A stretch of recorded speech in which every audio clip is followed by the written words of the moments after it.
परम शांति, परम शांति। बेहद की गुड मॉर्निंग। बेहद की परम महाशांति है। सभी दिव्य आत्माओं का, बेहद की आत्माओं का परम परम स्वागत है परम शांति मोटिवेशन एंड मेडिटेशन चैनल में। मैं साक्षी आप सभी का हार्दिक स्वागत करती हूँ आज के हमारे लाइव एपिसोड में, एपिसोड नंबर 730। आशा करती हूँ आप सब अच्छे होंगे, बेहद के आनंद में होंगे, बेहद की खुशी में होंगे और बेहद की परम शांति में होंगे। तो चलिए शुरू करते हैं आप और मैं आज का एपिसोड। तो एपिसोड शुरू करने से पहले आप सभी ने, आशा करती हूँ, कल का जो लाइव है रात को, बापूजी का जो मेन चैनल है बापूजी दशरथ भाई पटेल, उस पे जो कल रात को 10 से 11 में जो लाइव एपिसोड हुआ है, पॉडकास्ट हुआ है हमारे बेहद की आत्मा जतिन भाई के साथ, व्हाट इज़ एनलाइटमेंट, ज़रूर देखा होगा। यदि नहीं देखा तो ज़रूर देखिएगा। बहुत सुंदर चर्चा हुई अनंत की और जतिन भाई की। आपने अगर वो मिस कर दी है तो उसको ज़रूर देखिएगा हमारे मेन चैनल, जहाँ पे 6 मिलियन हमारे सब्सक्राइबर्स हो चुके हैं। और वहीं पर ही जाकर आप ज़रूर देखिएगा। डेली वहाँ पे लाइव कराया जाता है रात को 10 से 11। तो अभी हम शुरू करेंगे हमारा एपिसोड में। आज हम कल की, अगर आपने चर्चा नहीं सुनी है, कल का लाइव एपिसोड नहीं देखा है 729, तो ज़रूर देखिएगा। कल हम लोगों ने बात करी थी सत्य हमेशा कड़वा होता है, झूठ मीठा लगता है।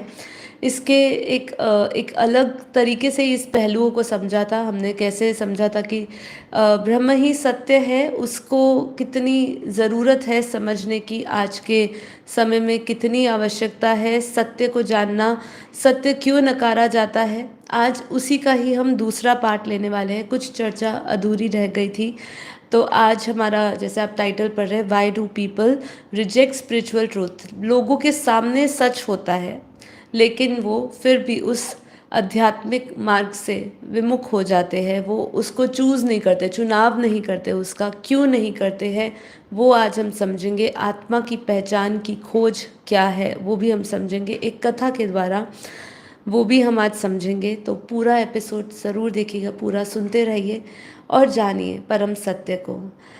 तो कल हमारी चर्चा जैसे हुई है, और अगर फिर से मैं याद दिलाना चाहूँगी, कल की चर्चा पूरी देखिए, फिर आप आज का एपिसोड देखिएगा, फिर आपकी एक कंटिन्यूएशन बनी रहेगी।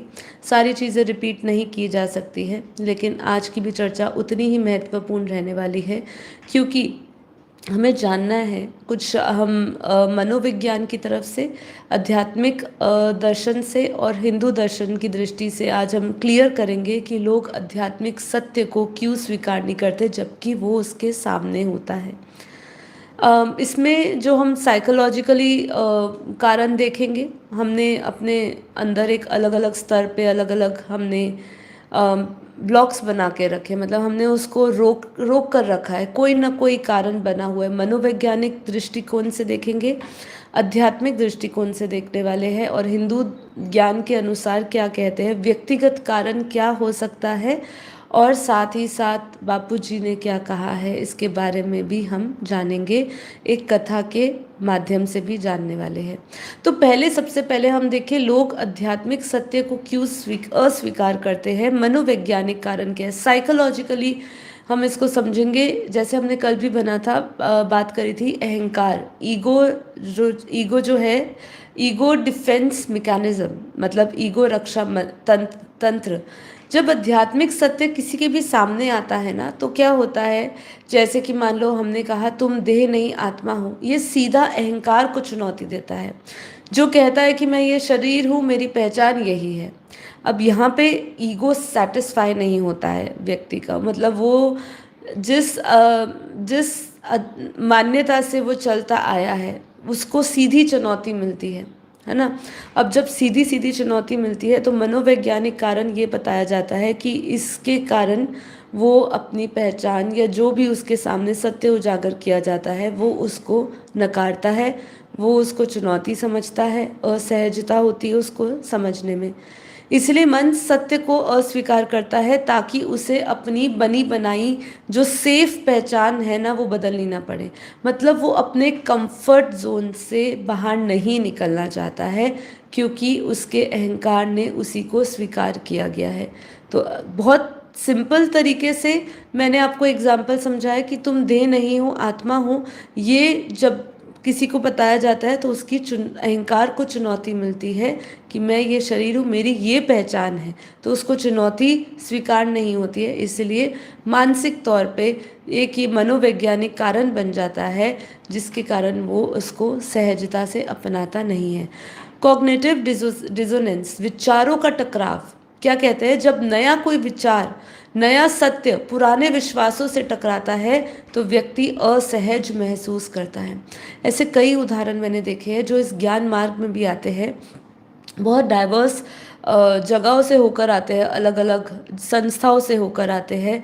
अब उनका जो, जब उनको कोई नया सत्य बताया जाता है, जैसे कि अगर हम ब्रह्मा कुमारी संस्थाओं की भी बात करें तो ब्रह्मा कुमारी संस्थाओं में वर्ल्ड साइकिल को क्लियरली समझाया गया है। 2005 2,500 साल का सतयुग है, 2,500 साल का त्रेता युग है, ऐसे 2,500 साल का 1250 का, मतलब पूरा 5,000 साल का वर्ल्ड ड्रामा समझाया गया है उनको। अब ये 1250 का पूरा इन्होंने पूरा बताया गया है सारे युगों का। अब वो जो उनके अंदर बात पड़ी हुई है, वो जो विचार, वो जो ज्ञान उनके अंदर पड़ा हुआ है, जब भी उनके सामने नया सत्य समझाया जाता है, जब भी उनको बताया जाता है कि भाई हमारे शास्त्र कहते हैं कि ये जो कलयुग है 4,32,000 साल का है, ऐसे सारे त्रेता युग, द्वापर युग, सबका समय बताया जाता है, पर ये जो काल चक्र है वो उनको स्वीकार नहीं होता, क्योंकि उनको एक नया जब सत्य पता चलता है तो उनका पुराने विश्वास पे विश्वास टकराता है, पुराने जितनी भी मान्यता थी वो टकराती है। उसको मनोवैज्ञानिक की भाषा में कहते हैं कॉग्निटिव डिसोनेंस।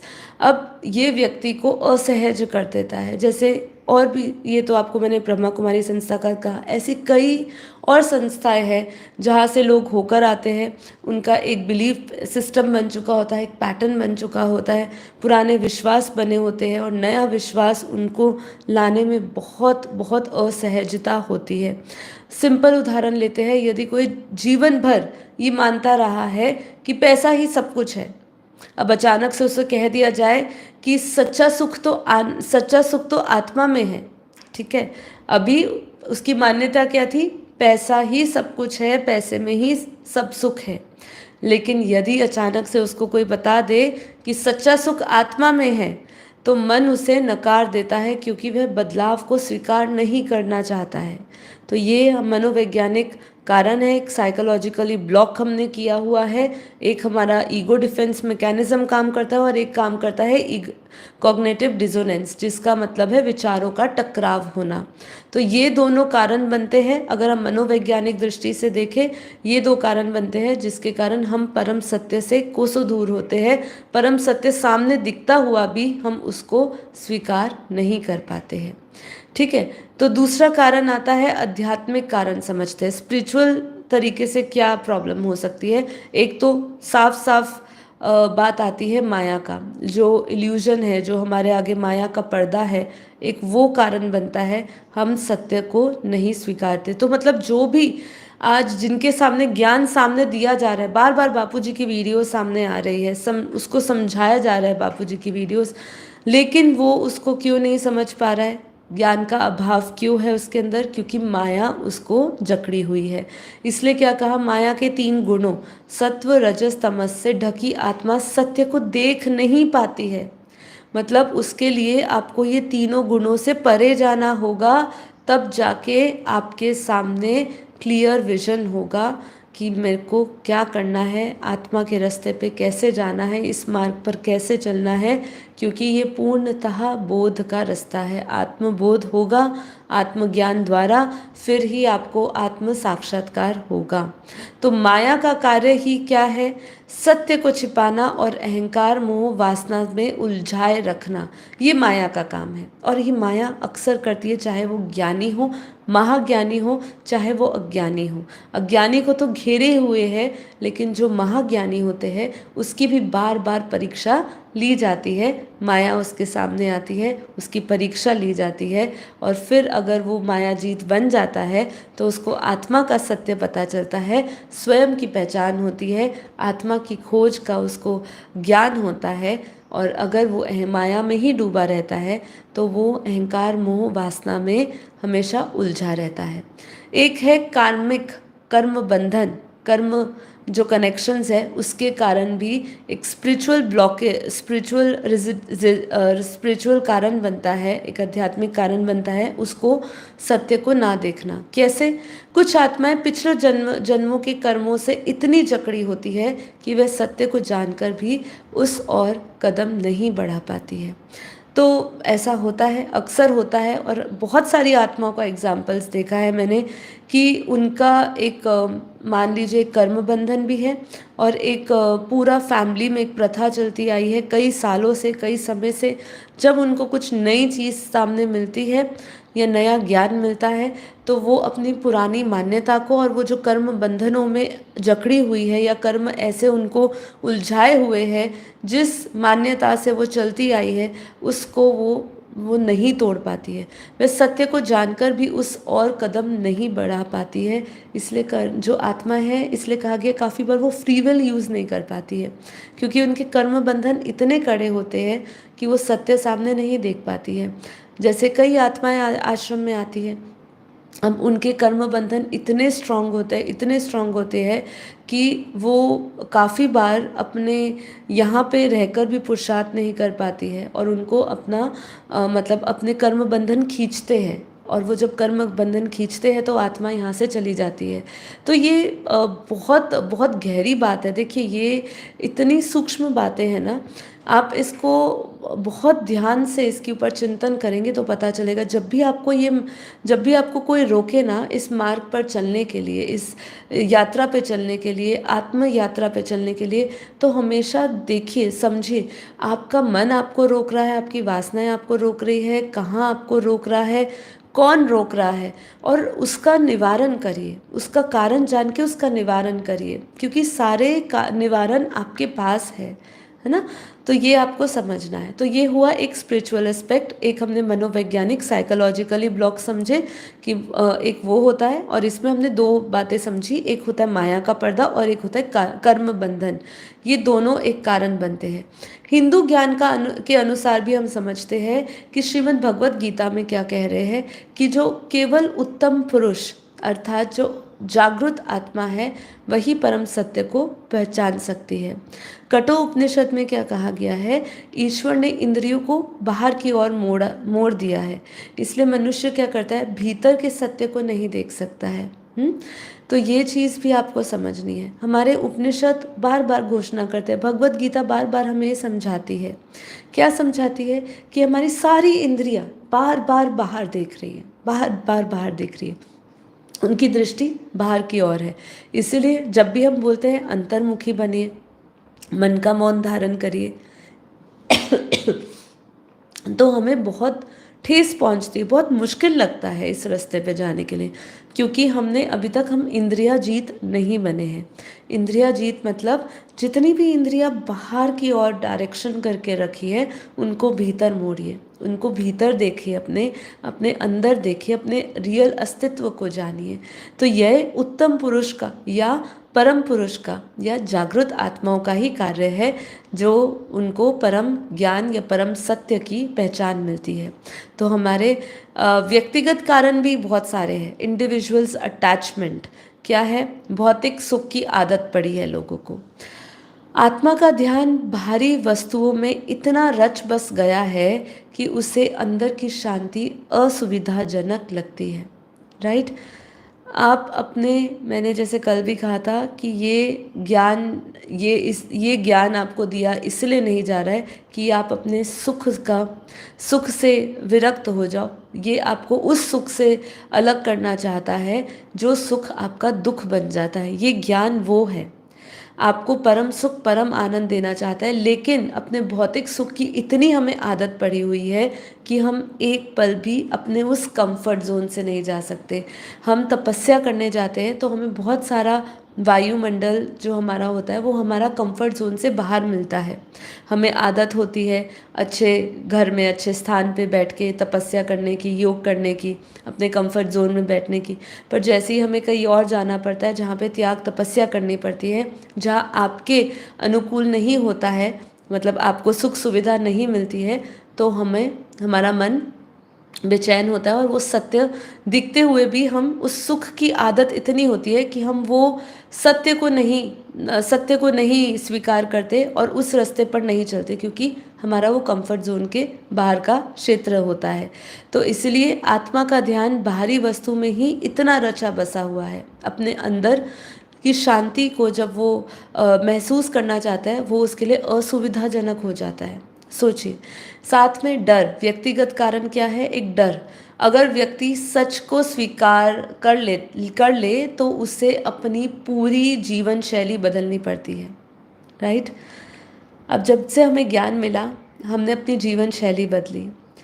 ये मार्ग आसान नहीं होता है। हर एक साधक के लिए, जो भी इस यात्रा पे चलना शुरू किया है, उसके लिए हमेशा अपने देह के सभी संबंधों को छोड़ने में बहुत तकलीफ हुई होगी।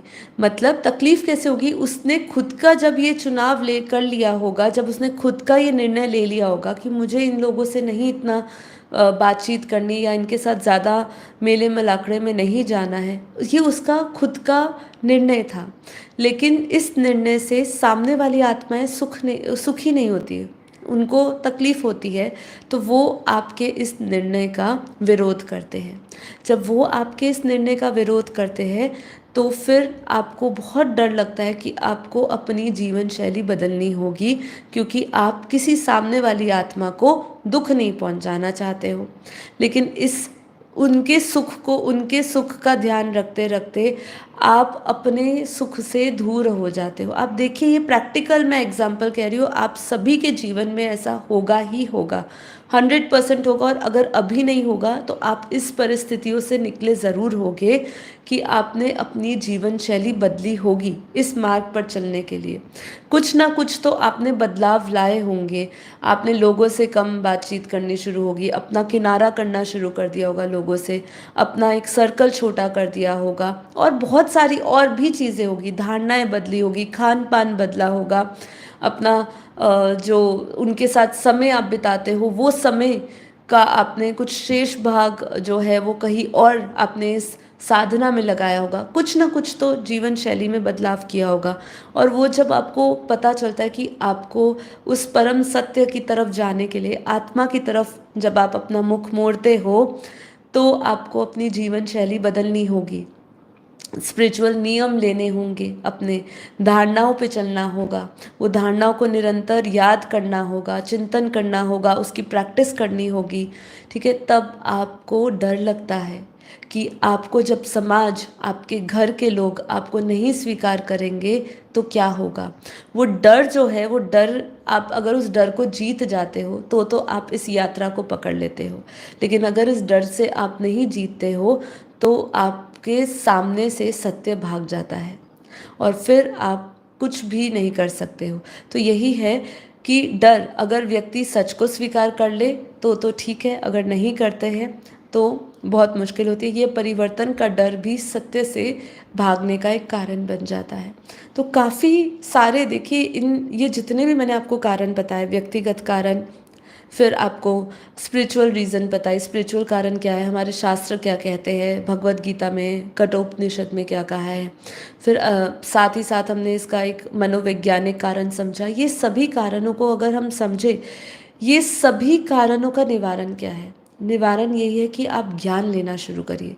काफ़ी बार हम रेजिस्ट करते हैं कोई भी चीज़ को स्वीकार करने के लिए, उसका कारण ही यही है कि हम उस ज्ञान को पूरी तरह नहीं ले पाए हैं।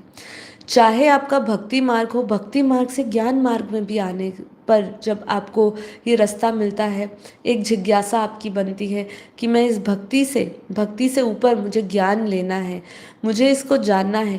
पर काफ़ी बार हम रेजिस्ट करते हैं अपनी पुरानी चीज़ों को, समझी हुई चीज़ों को, या अपने जिसको भी हमने इष्ट बनाया है उसको हम मानते मानते जब हमें कोई नया ज्ञान देने वाला मिलता है तो उनकी ज्ञान बहुत अच्छा लगता है, उनको आप गुरु भी बनाते हो, लेकिन फिर भी आपको कहीं ना कहीं रिजिस्ट करते हैं आप, क्योंकि आपने कई सालों तक, मान लो अपने जीवन के 30 से 40 साल तक आपने उनके ऊपर आपने बहुत अटूट विश्वास रखा होगा। लेकिन जब आपको नया ज्ञान मिला उस पर भी आपने विश्वास किया, लेकिन दिक्कत यही है कि आप पूर्णतः इस पे नहीं चल पाते हो। पूर्णतः इसलिए नहीं चल पा रहे हो, कहीं ना कहीं आपका ज्ञान अधूरा है। आपको हर चीज़ समय आने पर ही धीरे धीरे आपको जब उपलब्धियां होगी इस ज्ञान से, ज्ञान की जब उपलब्धियां होती है तब व्यक्ति धीरे धीरे अपने पुराने बिलीफ सिस्टम्स को छोड़ता जाता है। ठीक है, तो जब आपको ज्ञान होगा कि भाई आप ब्रह्म स्वरूप हो, उसी ब्रह्म को कई लोगों ने शिव कहा, तो वही जब आप ब्रह्म स्वरूप बन जाओगे, शिवोहम बन जाओगे, शिव समान बन जाओगे, तब आप जानोगे कि जिसको आप पूज रहे हो आप उससे भी ऊपर हो। ठीक है, तो जब आपके पास पूरा ज्ञान होगा तब आपको पता चलेगा कि मेरा अंतिम लक्ष्य क्या है। मुझे तब आपको भेद पता चलेगा कि जो आप बिलीव सिस्टम पे चलते आए हो वो बिलीव सिस्टम सत्य है, या जो मुझे अभी मार्ग मिल रहा है, जो मुझे अनंत ब्रह्मांडों का ज्ञान मिल रहा है, जो मुझे अनंत शक्तियों का ज्ञान दे रहा है कि तुम में अनंत शक्तियां हैं, बेहद की शक्ति है। जब आप इस महामंत्र से जुड़ जाते हो, इस ज्ञान से जुड़ जाते हो, तब आपके सारे पुराने बिलीव्स खत्म हो जाते हैं। सारे जो कारण बने हुए हैं इस रास्ते पर नहीं चलने के, वो सब खत्म हो जाते हैं। आपका डर समाप्त हो जाता है। आपकी आपकी जो विश्वास है, आपके विश्वास को और आत्मबल मिलता है जब आपके पास पूर्ण ज्ञान मिलता है। इसलिए हमेशा ज्ञान की दृष्टि अपनी हमेशा तत्पर तैयार रहिए, अपनी ज्ञान की दृष्टि से देखने के लिए हर एक चीज़ को।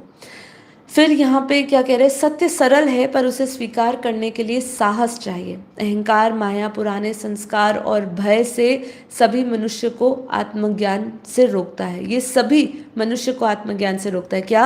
अहंकार, माया, पुराने संस्कार और भय, ये सब चीज़ें आपको आत्मज्ञान से जोड़ेगी, आपसे आत्मज्ञान से रोकेगी। और जब जब आप आत्मज्ञान से रुक जाएंगे, उसी समय आपको बोध नहीं होगा, आप अपने देह बोध में ही रहेंगे, आत्मबोध में नहीं रहेंगे। बापूजी ने क्या कहा है? बापूजी ने कहा है, आत्मा को जब तक सत्य का शौक नहीं होता है तब तक वह भ्रम को ही सुख समझती है। ठीक है, मतलब ये वाला जो भ्रम, जो इल्यूजन है, इसको ही सत्य समझती है। लेकिन एक दिन ऐसा आता है जब आत्मा परम सत्य को पुकारने लगती है और वहीं से आत्मबोध की यात्रा शुरू होती है। इसीलिए जब आपकी आत्मा पुकारे उस परम सत्य को, तो ये माया भ्रम, ये जो है माया और भ्रम को, ये सबको तोड़ते हुए, ये सारे जो आपकी आदतें हैं, सुख की आदतें, अपने कंफर्ट जोन से बाहर निकल के पुराने संस्कारों को खत्म करना, कि आपको परमात्मा से पावर लेनी होगी। क्योंकि काफ़ी बार हम अपनी फ्री विल यूज़ नहीं कर पा रहे हैं ना। क्यों नहीं कर पा रहे? हमारे पुराने संस्कार, चित्त में पड़ी हुई वृत्तियाँ हमें वो स्वीकार नहीं करने दे रही है। तो सबसे पहले परमात्मा से मार्गदर्शन मांगिए, उनसे, परमात्मा से उनको याद करिए, उनसे हेल्पलाइन मांगिए कि मेरे पुराने संस्कारों को ख़त्म करने की मुझे शक्ति दो, जिससे कि मैं चेष्टा कर सकूं इस परम ज्ञान को सुनने की, इस परम ज्ञान पर चलने की और इस परम ज्ञान को धारण करने की। ये सब आपको, जैसे गुरु कृपा होती है, परमात्मा कृपा भी आपको मिलेगी। ऐसे तभी आपके पुराने संस्कार खत्म होंगे। अन्यथा शायद आप अहंकार पर जीत पाके इस ज्ञान की ओर बढ़े, माया पे जीत पाके आप इस ज्ञान की ओर बढ़े, भय को भी जीत जाओगे, लेकिन काफ़ी बार आपके संस्कार आपके आड़े आएंगे। यही सबसे बड़ी चीज़ है जब इंसान बेबस हो जाता है। उसके पुराने संस्कार, उसकी वृत्तियाँ उसको नहीं बदलना चाहती, उसका बाहरी मन उसकी तरफ अपने पुराने संस्कारों की ओर आकर्षित होता है, लेकिन जो अंतरात्मा चाहती है कि मैं उस ज्ञान की ओर बढ़ूँ, अंतरात्मा चाहती है कि मैं उस परम सत्य, मूल स्वरूप परम आत्मा को जानूँ और परम आत्मा की इस यात्रा पर चलूँ। लेकिन बार बार हमारे पुराने संस्कार, हमारी फ्री विल हम यूज़ नहीं कर पाते, और सूक्ष्म आत्माएं जो है वो भी आड़े आती है। क्योंकि यदि आपके अंदर कहीं पर भी माया का थोड़ा सा भी आकर्षण होता है तो सूक्ष्म आत्माएं वो भाप लेती है आपकी ऑरा से, आपकी एनर्जी से, और वो आपको और माया में उलझाती है। आपके सामने कई ऐसी चीज़ें बार बार उजागर होगी जो आपको माया की ओर धकेलेगी, पर आपको माया से जीतना होगा। आपको उसी टाइम, जो ज्ञानी होता है वो क्या करता है पता है, वो मन में जो विचार आते हैं उसको रोकेगा नहीं, उसको मोड़ेगा, उसको दिशा देगा। जैसे ही वो विकारहीन हो जाता है तो वही जो मन है वो आपको आपका वो एक दर्शन करने के, आत्मदर्शन करने के निमित्त बन जाता है। वो आपको क्लियर विजन देगा। वही मन जब वो विकारहीन हो जाता है, जब वो पुराने संस्कारों से लड़ना शुरू कर देता है, तब ये ऐसा होता है। तो जैसे अभी मैंने बोला, कई बार पास्ट ट्रॉमास भी ऐसे होते हैं जो कर्म बंधन के आड़े में ही हम गिन सकते हैं। उसी के नीचे आपको कभी कोई गिल्ट होता है, कभी कोई ऐसे संस्कार होते हैं जो आपको स्पिरिचुअली ब्लॉक करके रखते हैं, जो आपको आत्मबोध की तरफ नहीं बढ़ने देते हैं। ठीक है, ये कभी कभी पुराने जन्मों से भी हो सकते हैं, पुराने कई लाइफ टाइम से चलते आ सकते हैं, जो आपको बांध के रखते हैं और परम सत्य के सामने नहीं जाने देना चाहते हैं। ठीक है, ट्रू गाइडेंस नहीं है कभी कभी आपके पास। जैसे हम जानते हैं कि अभी सही गुरु, सही मार्गदर्शन मिलना बहुत मुश्किल है, क्योंकि इतनी लोगों के अंदर इतने प्रश्न है ना, इतनी चीज़ें चल रही है ना, इतना उथल पुथल चल रहा है ना, कि इंसान को ये भी चाहिए, वो भी चाहिए, और ये भी चाहिए, वो भी चाहिए के चक्कर में उसको सही गाइडेंस नहीं मिलती, उसको सही गुरु नहीं मिलता। आज के युग में भी सही सच्चा गुरु मिलना भी एक बहुत बड़ी कृपा है। अगर आपको सच्चा गुरु मिल जाता है जो आपको सच्ची सच्ची सही सही विवेक दृष्टि देता है और आपको एक क्लियर विजन देता है, आपको परम शुद्ध चेतना से जोड़ता है, ये भी मिलना बहुत मुश्किल है। क्योंकि अगर गुरु ही आत्मज्ञान और ब्रह्म ज्ञान से वंचित है तो वो अपने शिष्य को कैसे परम ज्ञान देगा, कैसे वो आत्मज्ञान और उसको ब्रह्म ज्ञान का रास्ता दिखाएगा। तो ये भी एक बहुत बड़ा हमारा रुकावट होती है कि हमारे सामने सत्य होता है और हम सत्य को नहीं देख पाते हैं। ठीक है, अब हम इसके एक दूसरे कथा के द्वारा एक बात हम समझेंगे। पुराणों में एक प्रेरक कथा आती है अजात शत्रु और गार्ग्य की। बृहदारण्यक उपनिषद में ये कथा है। राजा अजात शत्रु आत्मज्ञान प्राप्त करना चाहता था। उसने ऋषि गार्ग्य से पूछा, मुझे बताइए कि आत्मा क्या है। और गार्ग्य ने पहले बाहरी बातों में उसे उलझाए रखा, जैसे प्राण, दृष्टि, शब्द आदि। लेकिन राजा संतुष्ट नहीं हुए। तब गार्ग्य ने मौन साधा और ध्यान में आत्मा को जानने की बात बताई। तो इनकी कथा क्या कहती है उसके बारे में थोड़ा सा समझ लेते हैं। ज़्यादा समय नहीं लेंगे, फिर हम अपना योग करेंगे। देखिए, अजात शत्रु और गार्ग्य आत्मा की पहचान की खोज, जो बृहदारण्यक उपनिषद अध्याय नंबर 2 में इसकी कथा के बारे में बताया जाता है। राजा अजात शत्रु एक ज्ञानी जिज्ञासु राजा थे, जिसे आत्मा के वास्तविक स्वरूप को जानने की एक तीव्र इच्छा थी। ऋषि गार्ग्य गार्ग्य बालाकी, जिनको भी बोला जाता है, एक ब्राह्मण थे जो वेदों और मंत्रों का ज्ञाता थे, परंतु ब्रह्म ज्ञान जो अल्टीमेट सेल्फ रियलाइजेशन है वह उनमें पूर्ण नहीं था। गार्ग्य का घमंड और प्रस्ताव। एक दिन ऋषि गार्ग्य राजा अजात शत्रु के दरबार में आए और उन्हें बोले, हे राजन, मैं तुम्हें ब्रह्म अर्थात परमात्मा और ब्रह्मांडीय आत्मा का ज्ञान देता हूँ, क्या ज्ञान दूंगा। तो राजा बहुत प्रसन्न हुए, लेकिन उन्होंने गार्ग्य की परीक्षा लेने की सोची। क्या ये केवल बाहरी ज्ञान के ज्ञाता है या अंदर के भी है। ठीक है, तो देखिए क्या बात है यहाँ पे।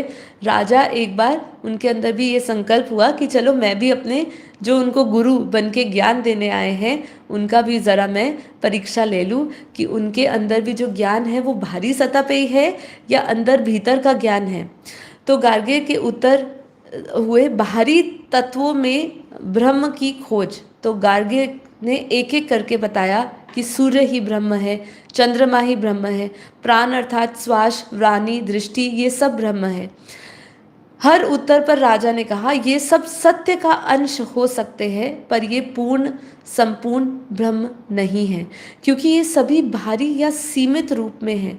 आत्मा असीम है, ये सभी प्रतीक हो सकते हैं लेकिन ये स्वरूप नहीं है। तो देखिए, जहाँ जब जब आपको ये बताया जा रहा है कि सूर्य ब्रह्म है, जैसे मैंने कई लोगों को देखा है, मैंने अपने खुद के ही कई आसपास ऐसे योगा जो बहुत योगा के परिकाष्ठा तक पहुंच चुके हैं, योगा मतलब जो आसन और प्राणायाम और सूर्य की पूजा करते हैं, उन्होंने कई लोगों के मुंह से मैंने खुद ही सुना है कि वो कहते हैं सूर्य ही ब्रह्म है। मतलब जो ब्रह्म स्वरूप है उसको सूर्य का दर्जा दे दिया। अब आप सोचिए कि ये ब्रह्मांड की भी आयु है, इस ब्रह्मांड को ये सूर्य चांद सितारे नक्षत्र भी हमारे कब बने हैं, मतलब ये धरती के किस समय पर बने, धरती जब बनी तब जब सूर्य और चांद सितारे नक्षत्र भी बने होंगे, तो ये भी ये सत्य का अंश हो सकते हैं, ये उसका एक पार्ट हो सकते हैं, पर ये पूर्ण ब्रह्म नहीं हो सकते हैं। जो ब्रह्म स्वरूप है वो तो आदि अनादि शाश्वत है। उसको जानना और उस ब्रह्म स्वरूप में विश्राम करना, उसको उसको समझना, ये बहुत ही अलग, ये अलग ही बात है। इसको बाहरी दृष्टि से नहीं देखा जा सकता, सीमित दृष्टि से नहीं देखा जा सकता। ये अपने आप में ही असीमित है। आत्मा जैसे असीम है वैसे ही इसको जानना, ब्रह्म को जानना ही असीम है ना। तो इसीलिए ये सभी का प्रतीक हो सकते हैं लेकिन इसका स्वरूप नहीं। सत्य का स्वरूप क्या है? सत्यम शिवम सुंदरम, वही ब्रह्म स्वरूप है, वही शब्दों से परे, वही इंद्रियों से परे, मन और बुद्धि से परे है। वही आत्मा का सत्य है और वही परमात्मा आत्मा को परमात्मा से जोड़ता है। अजात शत्रु गार्गे का को मौन से सिखाते हैं। क्या सिखाते हैं? जब गार्गे थक कर चुप हो जाते हैं तब अजात शत्रु ने उन्हें स्वयं ज्ञान देना आरंभ किया। तो उन्हें एक सोते हुए व्यक्ति के पास ले गए और पूछा, जब ये व्यक्ति गहरी नींद में है तब वह कुछ भी नहीं जानता, न नाम न रूप न दुनिया, तब वह कहाँ है? तो गार्गे ने उत्तर दिया, अजात शत्रु नहीं दे पाए, वो उत्तर नहीं दे पाए। तो अजात शत्रु ने कहा, वह उस समय आत्मा में स्थित है, आत्मा सब कुछ जानने वाला है, वही साक्षी है, परंतु जब इंद्रिया शांत हो जाती है तब वह अपने मूल स्वरूप में लौट जाती है। ठीक है, अगर हम ध्यान से समझे ना, इसमें जो अजात शत्रु ने जवाब दिया ना मौन में रहकर, जो उन्होंने गार्गे को भी उत्तर दिया, ये भी पूर्ण सत्य नहीं है। जब व्यक्ति गहरी नींद अवस्था में होता है, वो अवस्था में उसकी इंद्रियां मन ज़रूर शांत हो जाते हैं, लेकिन ज़रूरी नहीं कि वो उस आत्मा में स्थित हो। आत्मा में स्थित मौन एक धारण करना, आत्मा में स्थित होना, वो दोनों एक कंप्लीटली डिफरेंट अवस्था है। ठीक है, पर उनको समझाने में यही आता है कि जब हमारी कंप्लीट एक गहरी नींद अवस्था होती है तब हम अपने ना नाम ना रूप में होते हैं, ना इस दुनिया में होते हैं। तब हम अपने आत्मा में स्थित एक विश्राम, पूर्ण विश्राम की अवस्था में होते हैं, परम शांति में होते हैं। परंतु जब इंद्रियां शांत होती है तभी हमारा मूल स्वरूप प्रकट होता है। तो जब जब आपकी इंद्रिया जो बाहरी है वही इंद्रिया जब भीतर आएगी, भीतर उतरेगी, जब परम शांति में आप स्थित होगे, तभी आपका मूल स्वरूप आपके सामने प्रकट होगा। तो कहानी का भावार्थ यही है कि गार्गे जैसे लोग सिर्फ बाहरी या वैदिक ज्ञान में लगे होते हैं, परंतु जब तक भीतर की खोज न हो आत्मा का सच्चा ज्ञान नहीं मिलता। तो ये चीज़ हर एक व्यक्ति के लिए है।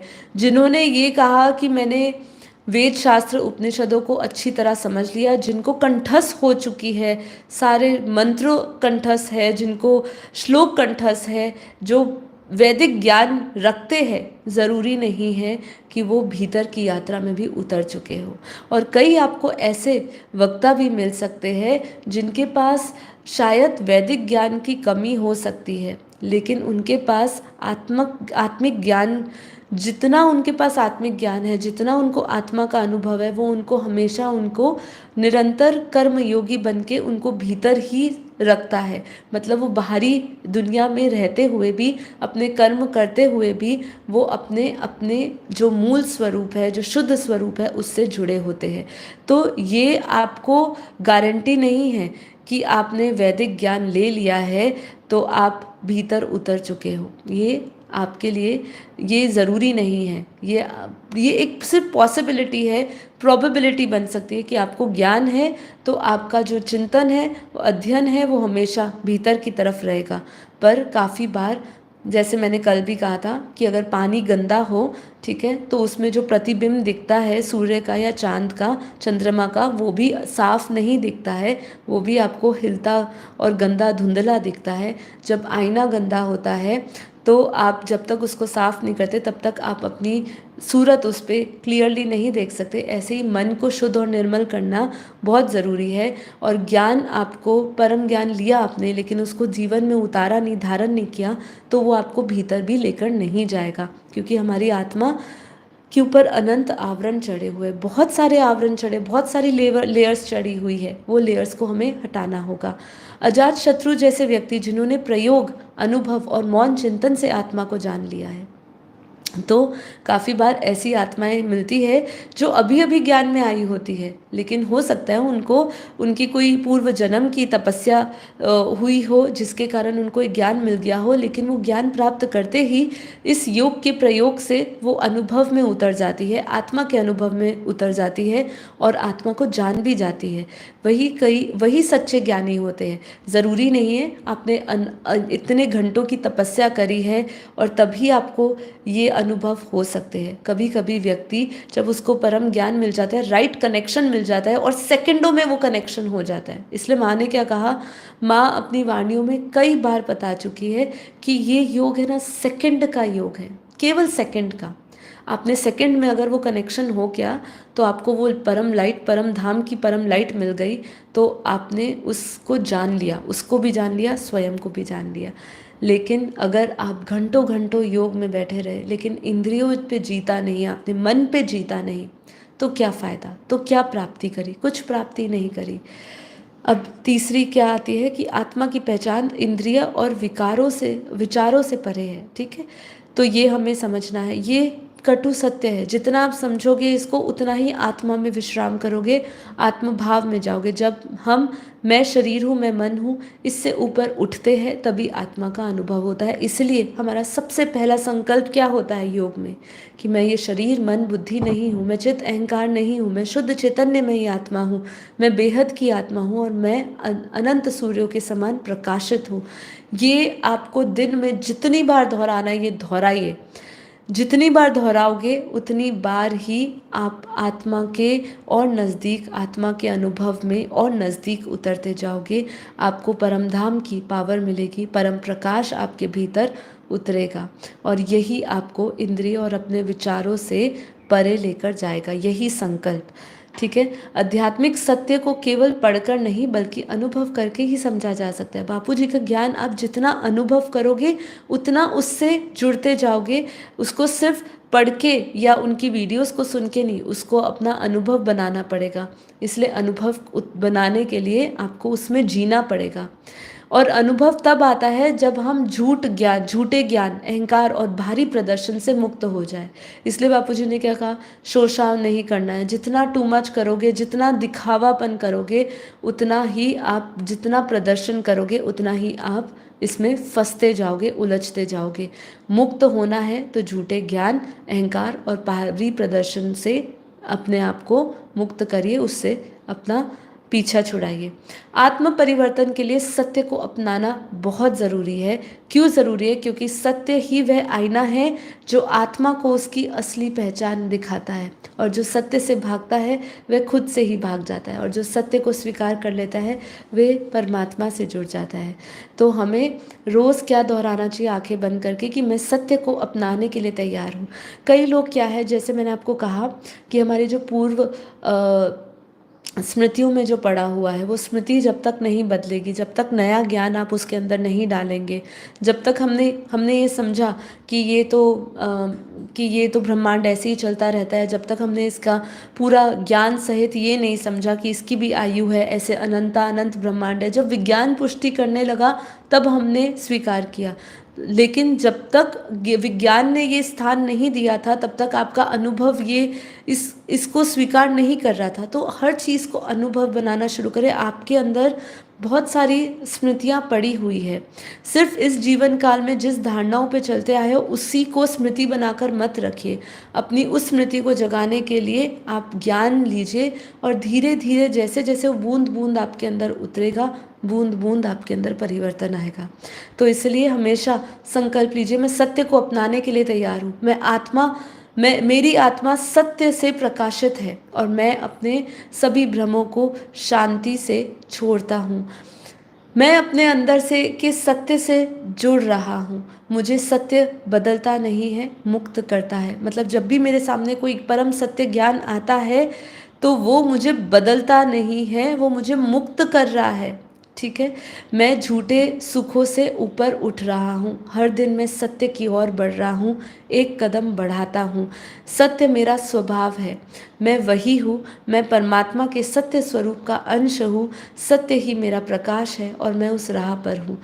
ये कुछ जो संकल्प है, इस संकल्पों को आप लीजिए। अगर आप अपनी पुरानी धारणाओं को, पुराने संकल्पों को नहीं छोड़ पा रहे हो, इसको छोड़ने के लिए ये संकल्प आपको बहुत महत्वपूर्ण दिशा देंगे।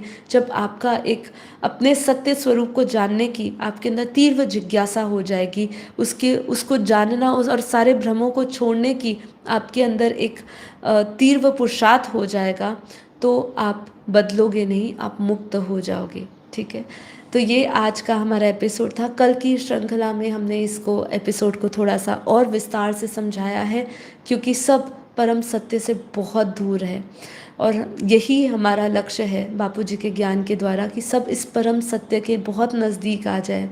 जितना आप इस परम सत्य के नज़दीक आ जाओगे, उतना अपने अस्तित्व से जुड़ते जाओगे और आपको परमात्मा का सुख इसी जीवन में, परमात्मा का सुख इसी जीवन में आपको प्राप्त होगा। ठीक है, परमात्मा का जो सुख होता है ना, उसकी प्राप्ति जो होती है ना, वो बेहद बेहद सुखदायक होती है, बेहद सुखदायक होती है। ठीक है, उसकी कोई सीमाएं नहीं है, उसको बांध नहीं सकते, उसको कई दायरे में नहीं बताया जा सकता, उसको शब्दों में नहीं उतारा जा सकता है। ठीक है, ना उसको वाणियों द्वारा बताया जा सकता है, सिर्फ और सिर्फ केवल अनुभव।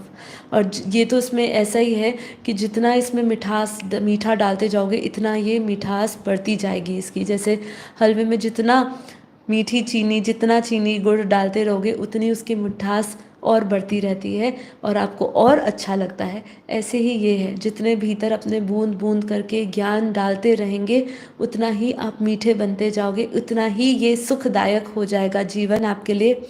और बाहरी सुख और आंतरिक सुख दोनों की आपको उपलब्धि होगी। यही है परम सुख। तो आज का एपिसोड कैसा लगा ज़रूर बताइएगा कमेंट बॉक्स में। क्या आप इस परम सत्य को अपनाने के लिए तैयार है? क्या आप इस परम सत्य के मार्ग पर चलने के लिए तैयार है? क्या आप आत्मिक सुख को भोगने के लिए तैयार है? आत्मिक सुख को भोगिए, भोगना है तो आत्मिक सुख को भोगिए। संसार के भोगों में क्या रखा है? जो आज है, कल आपसे छूटने का हमेशा डर बना रहेगा। उस सुख के पीछे भी भागना क्या? तो अपने परम सुख को भोगने के लिए तैयार हो जाइए, परम आनंद में रहने के लिए तैयार हो जाइए मेरे साथ। चलिए हम अपने गहरे योग में चलेंगे, ध्यान में चलेंगे, परमपिता परमात्मा से शक्ति लेंगे और उनको बोलेंगे कि हम अपनी फ्री विल को यूज़ कर सके, अपनी फ्री विल को यूज़ कर सके और हम अपने विवेक को इस्तेमाल कर सके। आप हमें इतनी शक्ति दे कि हम अपनी सारी स्मृतियों को, जितनी भी भक्ति की स्मृति है, भक्ति मार्ग में जितना भी हमारी धारणाएं बनी है, वो स्मृतियाँ हमारी कहीं चली जाए और हम उसको ज्ञान से, परम प्रकाश से उसको प्रकाशित कर दें। और फिर हम एक नए अपने आप को एक नया स्वरूप देखेंगे। वही नया स्वरूप जो है हमारा, वही आत्म स्वरूप है, वही हमारा परम परम परम स्वरूप है, वही हमारा बेहद का स्वरूप है। तो आंखें बंद कर लीजिए और एकदम रिलैक्स हो जाइए। अब हम योग करेंगे, गहरे योग में उतरेंगे। जाइए नहीं, कुछ समय ज़रूर दीजिए। देखिए, अगर आप जा रहे हैं मत जाइए, योग को ज़रूर एक बार अनुभव करके जाइए। थोड़ा सा 15 मिनट 20 मिनट रुकिए, ठहराव लाइए अपने जीवन में। हर एक चीज़ में ठहराव चाहिए। भौतिक चीज़ों में जहाँ हम उलझे हुए, वहाँ पर भी ठहराव की ज़रूरत है। क्यों हम अपने शरीर को थोड़ा सा और स्वस्थ करने के लिए, उसको थोड़ा सा रिजुवनेट करने के लिए क्या करते हैं? उपवास करते हैं एक दिन का, है ना। ये सोचते हैं कि उसको भी रिपेयरिंग का मौका मिले, उसको भी स्वस्थ होने का मौका मिले। ऐसे ही आपको अपने जीवन में हर एक चीज़ से, हर एक भौतिक चीज़ों को जो आप कर रहे हो, जो नियत कर्म कर रहे हैं, उनमें भी आपको ठहराव चाहिए। कहीं एक जगह रुकिए, शांति से बैठिए, अपने भीतर देखिए, आप कौन है, क्यों आए हैं, कहाँ जाना है, क्यों जाना है, धरती पर क्या करने आए, ये कर्म बंधन क्या है, इसको कैसे मुक्त हुए इनसे, ये सब जिज्ञासा अपने अंदर पैदा करिए। ये जिज्ञासा ही आपको आत्मबोध कराएगा, यही आपको आत्मज्ञान देगा। ये बोध की जो जिज्ञासा होगी आपके अंदर, यही आपके अंदर आत्मज्ञान की चिंगारी पैदा करेगा। और यही आत्मज्ञान जब आपका पूर्ण ज्ञान बन जाएगा, जब आप ब्रह्म ज्ञान मिल जाएगा, तब आप ब्रह्म स्वरूप को प्राप्त होंगे। तब आप जानेंगे कि जो वो है वही आप हो, ब्रह्म स्वरूप ही आप हो, यही हमारा सच्चा सच्चा स्वरूप है। स्वरूप आपके सामने प्रकट होगा, आपका ही सत्य स्वरूप परम सत्य बन के आपके सामने प्रत्यक्ष होगा और आप परम आनंद को प्राप्त होगे। इसलिए अपनी इंद्रिया जो बाहरी मुख करी हुई है उसे भीतर उतारिए, भीतर जानिए उस चेतना को जो इस शरीर मन बुद्धि को चला रहा है। कौन सी एनर्जी इसको चला रही है? अगर मैं शरीर हूँ तो ये शरीर मिटता क्यों है? मन हूँ तो मन बदलता क्यों है? बार बार कभी वो भौतिक सुख में भाग रहा है, कभी किसी संबंधों के पीछे भाग रहा है, तो वो भागता क्यों है? क्यों? उसको चलाने वाला कौन है? अगर उसको चलाने वाली बुद्धि भी है तो वो बुद्धि में क्या चिंतन है, क्या चल रहा है बुद्धि में भी? बुद्धि भी हमारे पूर्व जन्मों के संस्कारों को लेकर चल रही है, उसने भी एक धारणा बनाई गई है। वो भी पुरानी जो संस्कार पड़े हैं वो नए संस्कारों को, नए अनुभवों को लेने के लिए तैयार नहीं है। तो उसको ज्ञान के प्रकाश से भरिए, परम ज्ञान से भरिए, आत्मज्ञान से भरिए। उसी में परम शांति है, उसी में परम सुख है, उसी में परम आनंद है। तो इस परम शांति योग से आपको क्या मिलेगा? परम आनंद मिलेगा, परम सुख मिलेगा, परम शक्तियाँ मिलेगी, परम परम परम धाम की शक्तियाँ, परम परम परम अनुभूतियाँ मिलेगी, कितना कुछ मिलेगा। तो अपना जीवन इसके और बढ़ाए, भीतर उतरते हुए देखिए, मैं ये शरीर नहीं, मन नहीं, बुद्धि नहीं, मैं शुद्ध चैतन्य में परम परम आत्मा हूँ, बेहद के बेहद की परम परम परम आत्मा हूँ।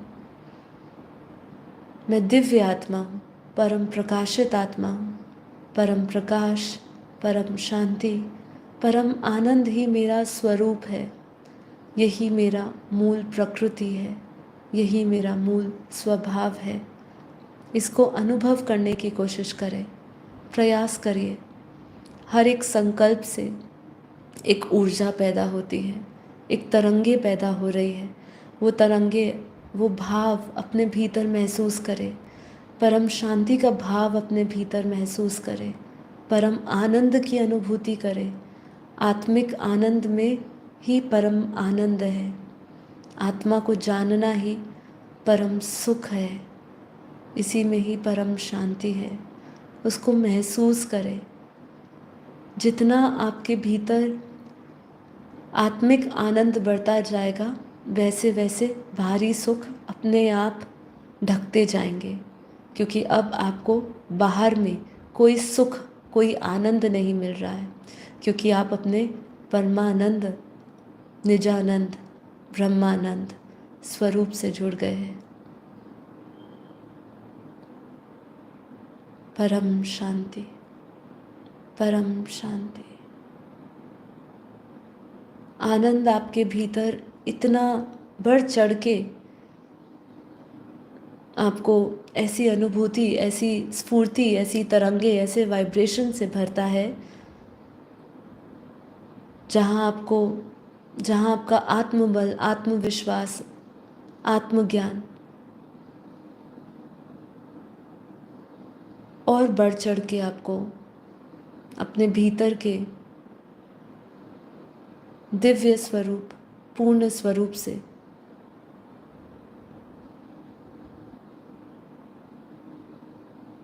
जोड़ता जाता है। तो इसको अनुभव करिए।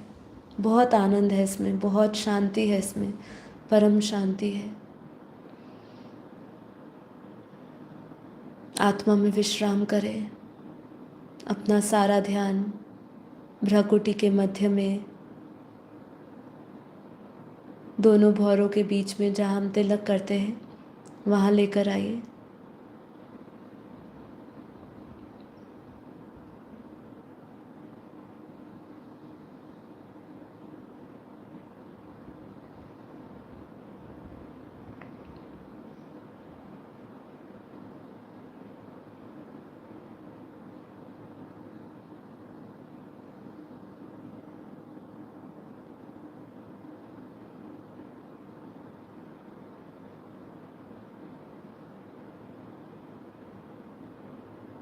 जैसे जैसे ध्यान आत्मा में गहरा उतरता जाएगा, वैसे वैसे आप देह और देह के सभी ख्यालों से मुक्त होते जाएंगे, विदेही बनते जाएंगे। इंद्रियां सभी शीतल पड़ती जा रही है। आत्मा में विश्राम, आत्मिक शांति में आप उतरेंगे। मैं आत्मा बेहद की परम परम परम दिव्य आत्मा हूँ। मुझ आत्मा में अरबों खरबों सूर्यों के समान प्रकाश है।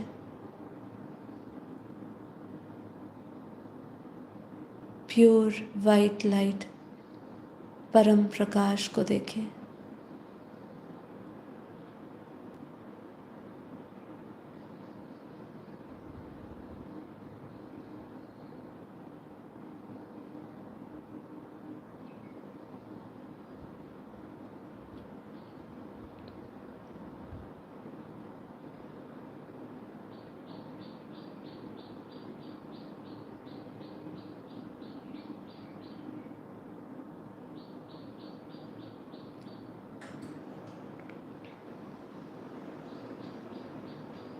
परम शांति।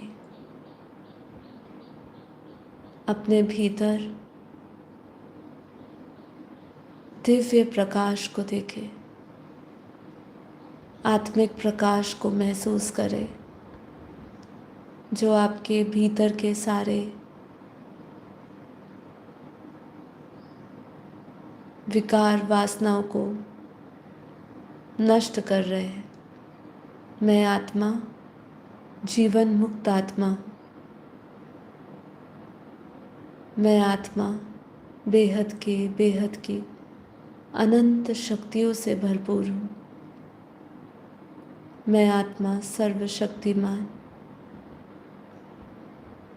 बाप की मास्टर सर्वशक्तिमान संतान हूँ। मुझ आत्मा में बेहद की कला की अनंत शक्तियाँ हैं।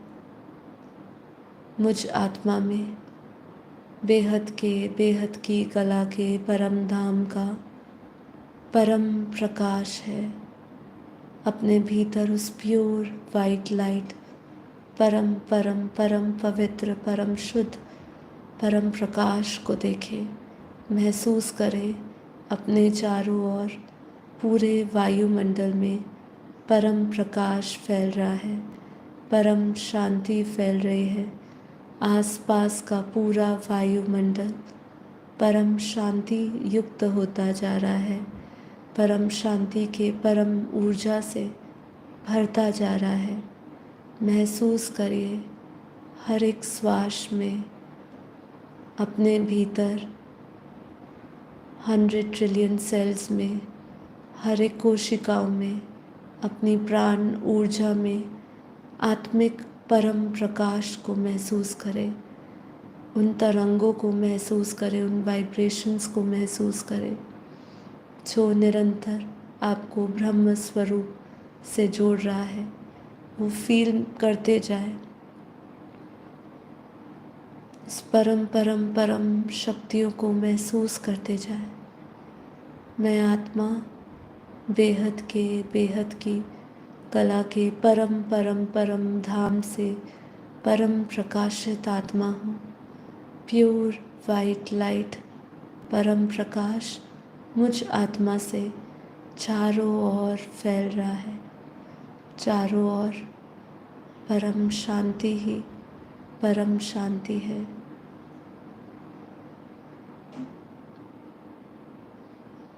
आत्मा के औरा से निरंतर परम शांति की परम ऊर्जा फैल रही है।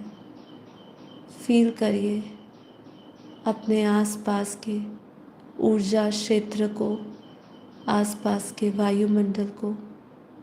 जिस कमरे में आप बैठे हैं पूरा कमरा परम शांति के वाइब्रेशन से भर गया है।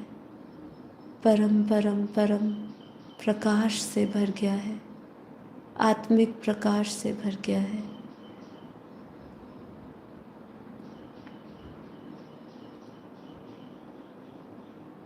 वायुमंडल के प्रत्येक सूक्ष्म कणों में परम शांति परम प्रकाश फैल गया है।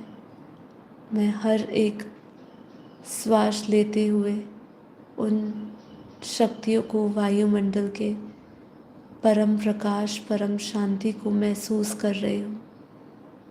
बेहद की परम परम परम शांति है। परम शांति है। परम शांति है।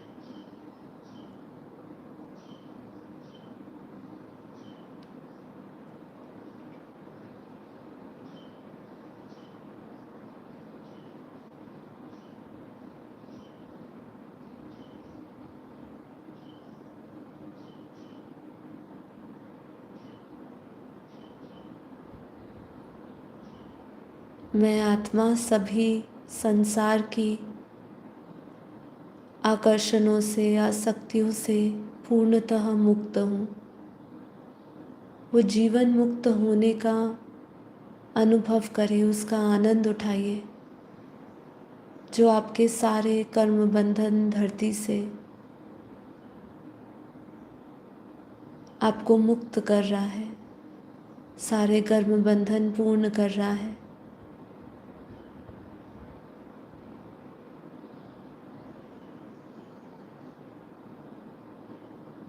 मैं आत्मा अपनी बुद्धि रूपी टीवी में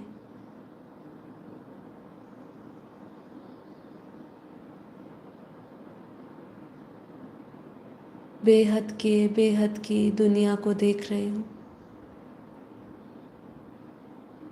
मैं आत्मा आत्म स्वरूप में स्थित, बंधन मुक्त, देह और देह के सभी संबंधों से मुक्त, धरती की ग्रेविटी से मुक्त, धरती की माया से मुक्त, आसक्तियों से, आकर्षणों से मुक्त, अपने निजानंद, ब्रह्मानंद, परमानंद, परम स्थिति में स्थित होके बेहद की कला के परम धाम को देख रही हूँ। देखिए अपना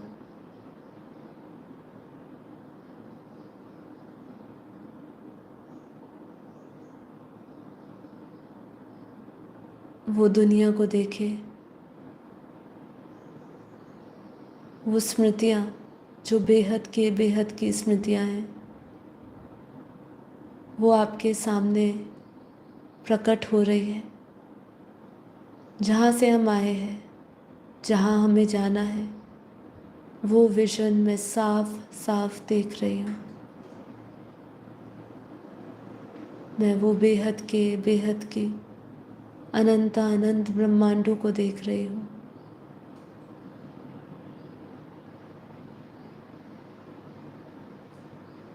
जो इस ब्रह्मांड से परे, गैलेक्सियों से परे, यूनिवर्स से परे,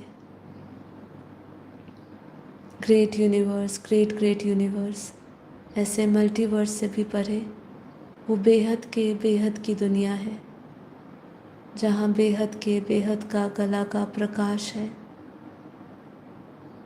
जहाँ बेहद की शक्तियाँ हैं, जहाँ आत्मा अपने पूर्ण ब्रह्म स्वरूप में है। जो बेहद का करंट है।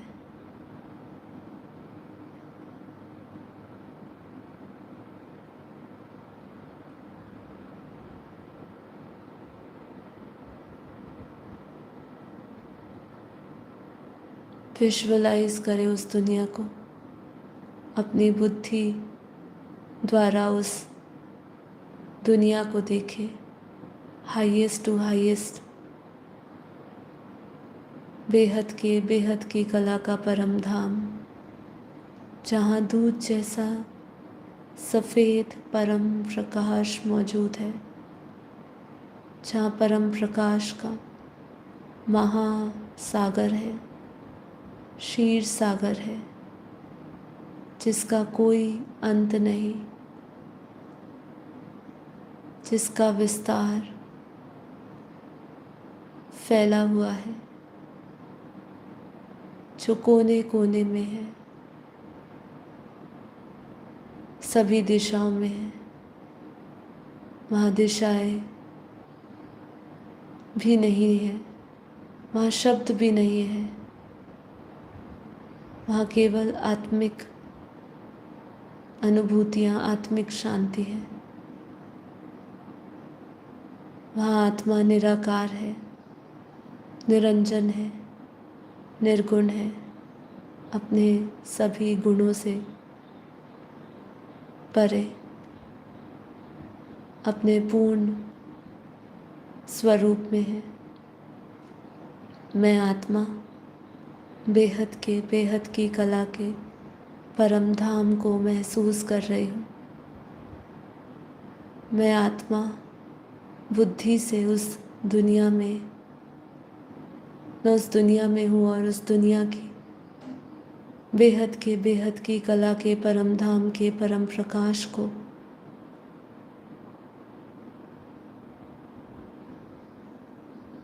इस वायुमंडल में अपने भीतर महसूस कर रही हूँ।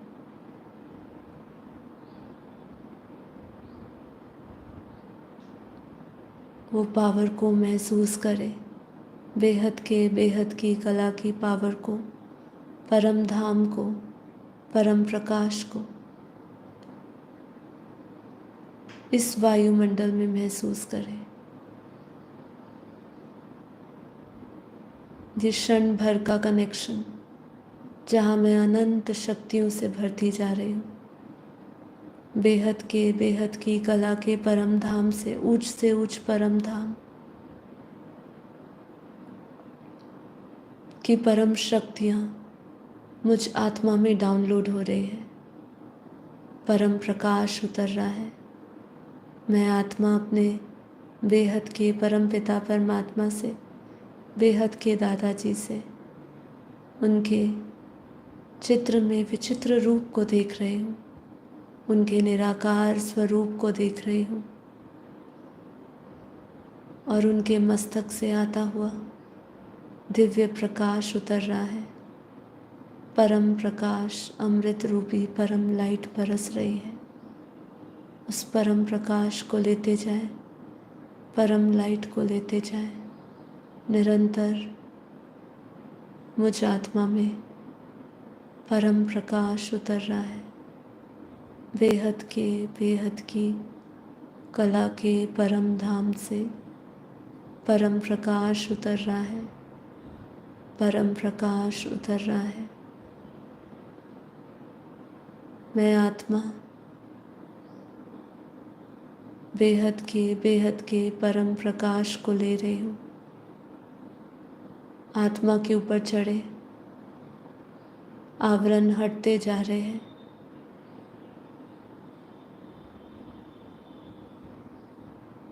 अति सूक्ष्म से अति सूक्ष्म वो शक्तियों को अनुभव करते जाए, जो आपको अति सूक्ष्म से और अति सूक्ष्म स्वरूप से जोड़ती जा रही है। परम लाइट, परम प्रकाश उतर रहा है। मैं आत्मा निरंतर परम धाम की परम प्रकाश से भरी हूँ।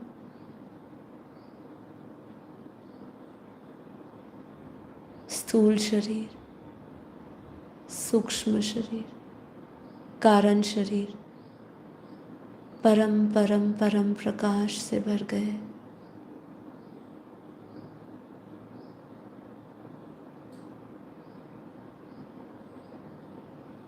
मैं आत्मा भावातीत, गुणातीत, कर्मातीत वन आत्म स्वरूप का अनुभव कर रही हूँ। मैं आत्म भाव में स्थित, आत्मदृष्टि में स्थित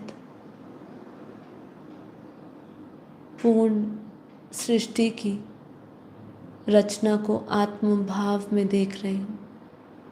मैं वो स्थित प्रज्ञ, वो मुनि हूँ जो हर एक स्थिति में समान रूप में स्थित है, अपने स्वरूप में स्थित है, परम शांति में स्थित है। मैं अपनी वाणी को विराम देती हूँ। इन्हीं संकल्पों को अपने अंतर्मन में दोहराए और उसको महसूस करें। निरंतर परम प्रकाश, परम सुख, परम शांति बरस रही है बेहद के दादाजी से, बेहद की कला के परम धाम से। परम धाम की शक्तियाँ, बेहद के परम धाम की शक्तियाँ बरस रही है। मैं आत्मा उसी शक्तियों में, उन्हीं पावर में ओत-प्रोत हो रही हूँ। बस इसी का अनुभव करते रहे, आत्मा का आनंद ले, ब्रह्मानंद का आनंद ले। उस ब्रह्म स्वरूप का चिंतन करते करते मैं आत्मा भी ब्रह्म स्वरूप उसी समान बन गई हूँ। मैं आत्मा बेहद की परम परमात्मा बाप का रूप धारण करे हुए हूँ। उन्हीं के गुण, उन्हीं के सभी गुणों को धारण कर लिया है, उनके स्वरूप को धारण कर लिया है। परम शांति, परम शांति।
परम शांति, बेहद की परम परम परम महाशांति है, महाशांति है, महाशांति है।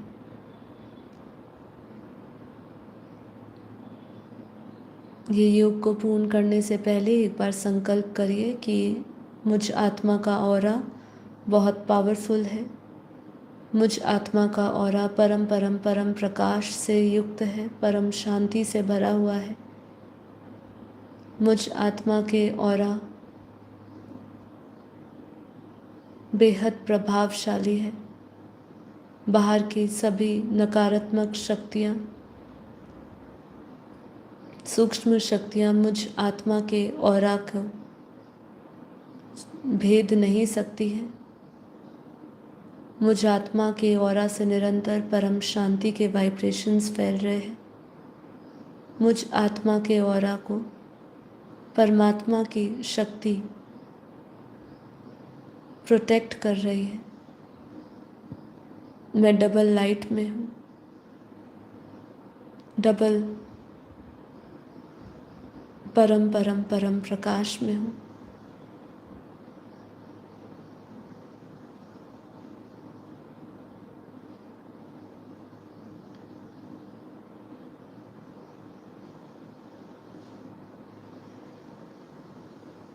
अपना ऑरा सील करिए। हमारा ऑरा लॉक है।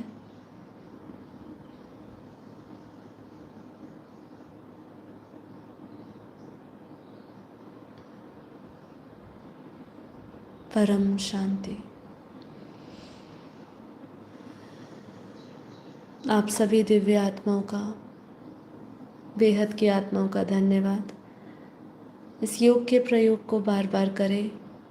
आत्मस्वरूप का अनुभव करें। माया से परे, इंद्रियों से परे, विचारों से परे जाने का अनुभव करें। परम शांति में रहने का जो परम सुख है, परम आनंद है, जो परम धाम का परम प्रकाश और परम शक्तियाँ हैं, उसको अनुभव करें। तो आप सभी आत्माएं हमारे इस आत्म जागृति अभियान से जुड़ी आप सभी का हम को आमंत्रित करते हैं इस विश्व कल्याण के, विश्व जो यज्ञ है, जो परम शांति से सभी को परम शांति योग से परम शांति देना है, इससे हमारे साथ जुड़िए। अपने संकल्पों का दान दीजिए। अपनी संकल्पों की शक्ति लगाइए। स्व परिवर्तन से विश्व परिवर्तन संभव है। अपना सहयोग दीजिए। तो आप सभी का हम बेहद स्वागत करते हैं। सभी को परम शांति, सभी को परम शांति। धीरे धीरे आप अपनी आंखें खोल सकते हैं, बिल्कुल धीरे से।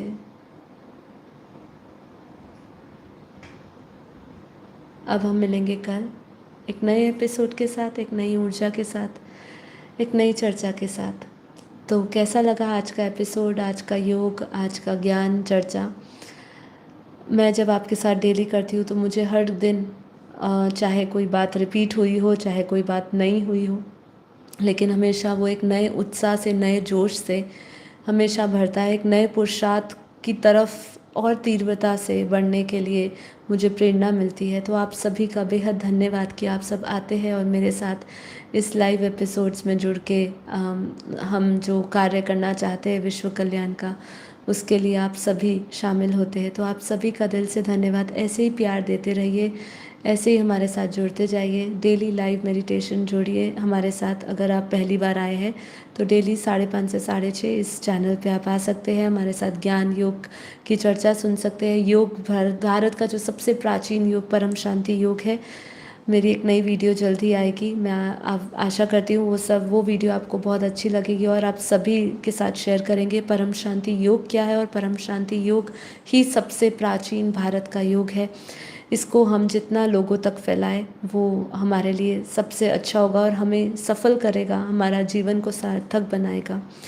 तो बस इतना ही, इसी चर्चा के साथ आज मैं ख़त्म करती हूँ आज की हमारी ये एपिसोड को। तो यदि आपको पसंद आए तो लाइक ज़रूर करिएगा, लोगों के साथ शेयर करिए इस एपिसोड को। आज के लिए इतना ही। सभी का दिन शुभ रहे, प्रकाश से भरा रहे, परम शांति से भरा रहे। बेहद का धन्यवाद।